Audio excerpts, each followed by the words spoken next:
გამარჯობა, მე კონსტანტინე ვარ. 20 ივნისის საქმეზე ევროპის ადამიანის უფლებათა სასამართლომ საბოლოო გადაწყვეტილება გამოაცხადა. სასამართლოს გადაწყვეტილებით სახელმწიფოს მიერ გამოყენებული ძალა და სპეციალური საშუალებები მიმართული უნდა ყოფილიყო იმ დემონსტრანტების მიმართ, რომელთა ქმედებაც იყო ძალადობრივი.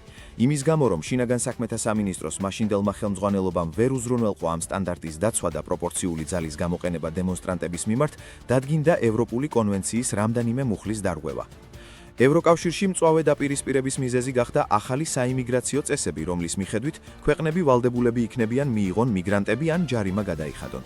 გადაწყვეტილებას ეწინააღმდეგებიან ავსტრია, ბულგარეთი, ხორვატია, ჩეხეთი, ესტონეთი და პოლონეთი. გაერომ უკრაინის მიერ ინიცირებული რეზოლუცია მიიღო ჩერნობილის კატასტროფასთან დაკავშირებით. დოკუმენტს 97-მა ქვეყანამ დაუჭილა მხარი, მათ შორის საქართველომ. თბილისში დაგეგმილი ვიზიტი გააუქმეს ქნესეთის წევრებმა, რომლებსაც ისრაელის კვირეულში უნდა მიიღოთ მონაწილეობა.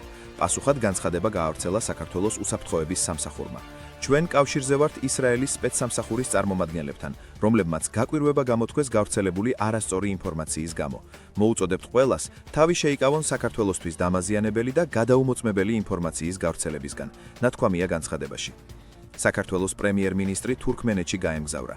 ირაკლი კობახიძე მონაწილეობას მიიღებს მშვიდობისა და ნდობის საერთაშორისო წლისადმი მიძღვნილ საერთაშორისო ფორუმში.